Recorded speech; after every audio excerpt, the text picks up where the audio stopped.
Thank you for staying with us. Our next special interview is on Premier Academy. Premier Academy is one of the very special schools in the FCT. Oh yes, with us, and we have joining us now Rowland.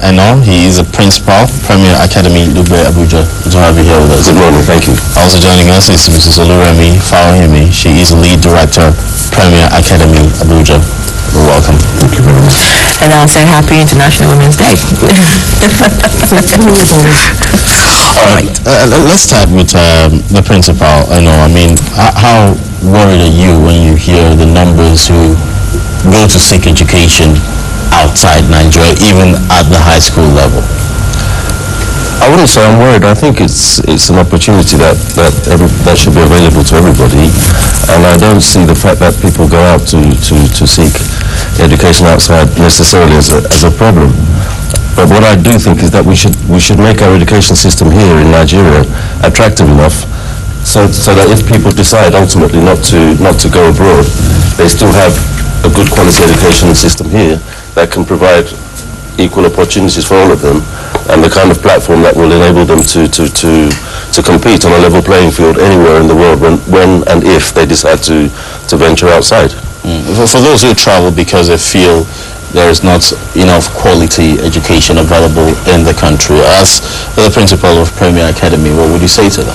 Then it's our task then to change things. Then that's the challenge that we have, to provide that standard. And we at Premier Academy, I think we pride ourselves in the ability to not only to set standards but also to strive to constantly raise standards.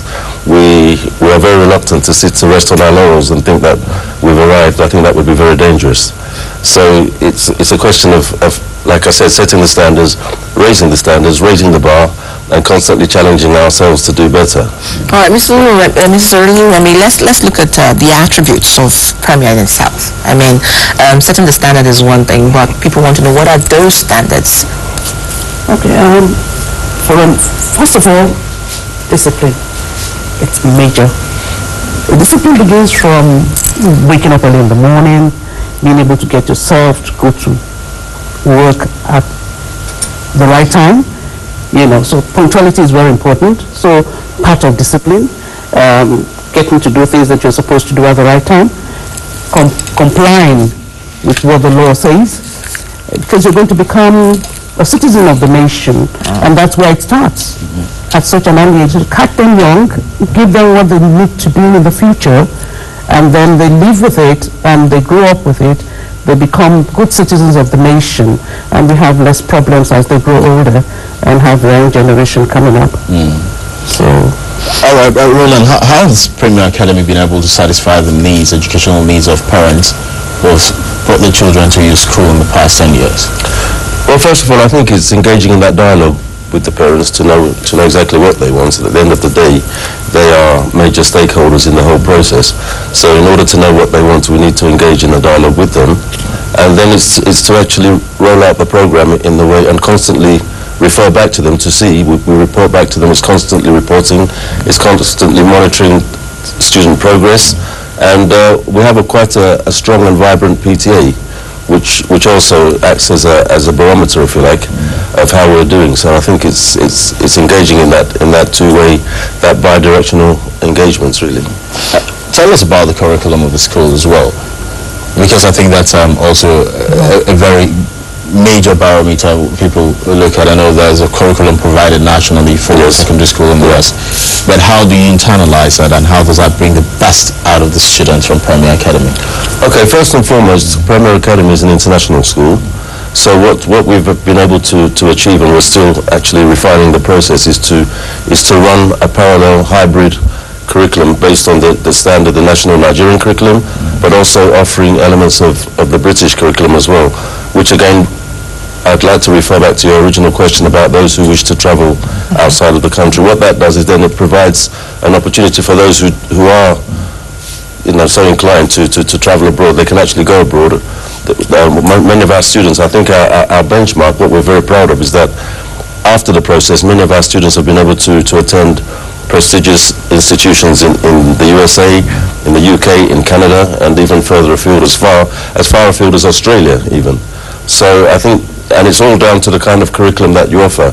Now, what I would say is that the Nigerian curriculum and the British curriculum, the demands that they make on the students are very different. So it's a very delicate balancing act, which I'd like to think Premier Academy have gone a great distance in actually achieving. All right, since then with you, Mr. Rowland, since establishment, I think in 2005. That's right. You look at some of the high points of the school being critical thinking and, ethical values and discipline. What really, when a parent is coming to Premier Academy, should the parent expect to see, especially, the environment of the school? I know it's in the way, but what should they expect? Well, first of all, aesthetically, as you enter the gates of the school, you'll see the most beautifully landscaped environment, which immediately makes you see that this is a conducive environment. And I think, for me, what they should expect is that triangulation, a conducive environment, first of all, very good quality teaching and learning, which will then, at the pinnacle of that triangle, will now express itself in the future outcomes of the students and their destinations as well.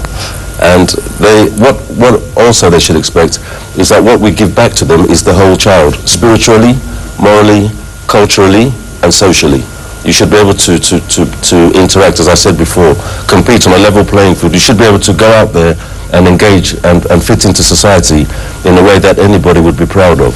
I do know that, some schools are more theoretical than practical. Yes. What is the learning, system in Premier Academy? It's as practical and as engaging as should be for the modern time that we live in.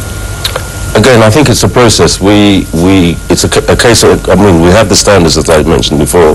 We have the theoretical, the sciences. There's a great emphasis on the sciences, and in support of that, there are very well-equipped science labs. We have very well-equipped ICT labs. We want to produce, computer whiz-kids. And if I could just, one of our accolades, if I could just let you know, is that last year, 2016, one of our students actually made us very proud by winning a nationwide competition for coding, for computer coding. And such was the accolade that he's now, later on this year, going to represent Nigeria in the United States, in Seattle to be specific. So, and I think this is one of the things that shows you that we at Premier Academy are very much focused on practical things. Yes, the theoretical is very important, but not only academically, we're beginning to build a reputation also now for sports, for music, and one of our desires is that within a certain period of time, every student should be able to play at least one musical instrument. So these are the kind of things that we're, and as I said, it's a process. We haven't achieved it completely yet, but it's something that's being rolled out constantly. Mrs. Fawehinmi, I remember, I think you had a concert last week, and you took center stage, in that concert. I saw that, and it was interesting to see that there's also talent and passion into all the skills than education. But let's look at scholarship for talents, which is what we see primarily in Western countries. You go to basketball, you can get a scholarship into school, to go to college. Is it something that Premier looks at endorsing, or is it a gradual process? Well, it's something that we've had from the beginning, the passion. What we had was the music concert. Yeah, the music concert. And you needed to say you said I was part of it. I was one of our students who actually took the floor, He's very good on all the instruments, moving from one to the other. So we have been developing that, and we believe that every one of our students should be able to do one instrument or the other, and we've been working hard on that. And the students are good piano, sax, you see them there on guitar, even the local drums. So we try to encourage them, and we believe that when they grow, in fact, some of our students who are out, when they come back for the graduation to see what it is, they get on the stage and they're able to do us proud, and we're happy with them. What are the future plans for Premier Academy?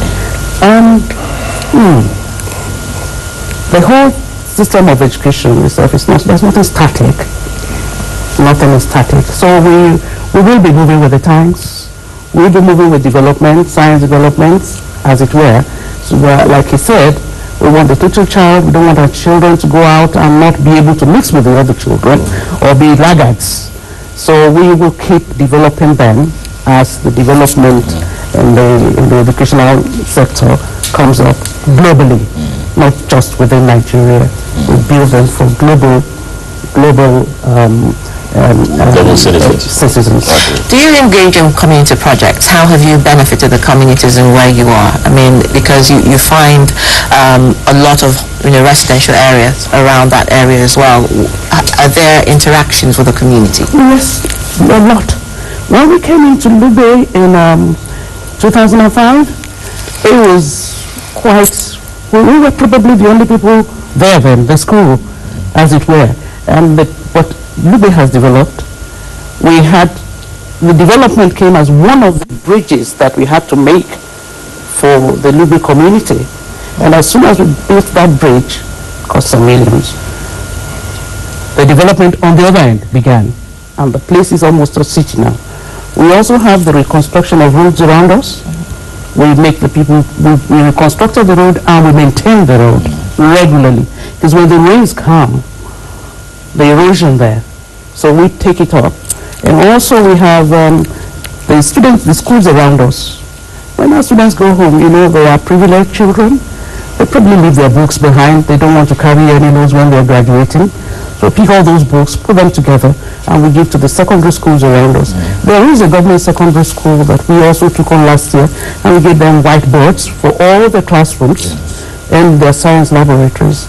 We also have an orphanage came to join us for a Christmas carol, and we have adopted them in the environment as a corporate social responsibility for the community. All right.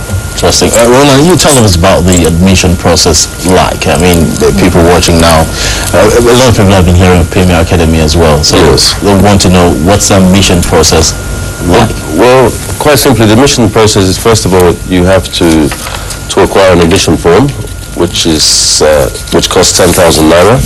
Having done so, then each student must be at least 10 years of age by the time they enter the school in the following September.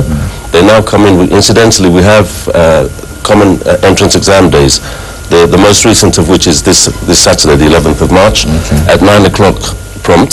So the forms are still on sale now? Yes, they are, very much so. And also online, you can also enroll online too, if you can't get ready access to a physical form. And the reason I emphasize 9 o'clock is that one of the things about Premier Academy is that we are very time conscious. So 9 o'clock means 9 o'clock.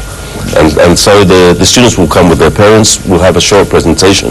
The students will then be ushered to the place where they'll sit their exams, and once they achieve the required standard, they'll be issued with a letter of admission, and the next process is for them to then get themselves ready to enter the school in September. Sounds really clandestine, but what is the cost implication of coming to Premier Academy? Well, as I said, Premier Academy is a prestigious school. It's an international school. When you say cost implications, you mean school fees? Yes. Okay. Quite bluntly, it's 1.8 million per year, per academic year. Okay. Yes. And that's for JS 1, 2, JS 3? Indeed. Okay. To SS3. So SS3, yes. Yes. Okay. Now, you talked about the admission, the required cutoff marks for the new entrants. What was it like? The required cutoff, what is it like? What is the figure? The figure, the cutoff mark that guarantees you admission into the school. 50 to 60% upwards, I would have said. Okay. Yes. Brilliant.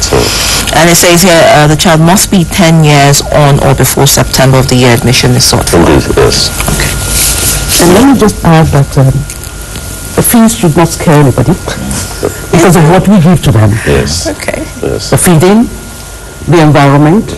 We give them a home away from home. Yes. Quite a number of them have privileged background, so you have to keep the generators running, Yes. the air conditioned zone for them, because you know how hot it is in Abuja. So to get them to be, it is pretty hot in Abuja, so you have to give them a conducive environment to study and to work with. And of course, the maintenance of the entire compound to keep it the way it is. Yes. I'd like that to visit us someday and see what Please do. I hope you give scholarships as well to exceptional students. We do. And they are all boarding students? They are all boarding. Full boarding, yes. Full boarding. Yes. All right, thank you so much. We've been speaking to officials from the Premier Academy here in the nation's capital. Mrs. Fawehinmi is the lead director, Premier Academy Abuja, and she was joined by Rowland Principal, Premier Academy. Thank you very much for your time. Thank you very much. Take up that invitation and stop over one of these. Please do. Do not be deterred by the price. It is value for your money.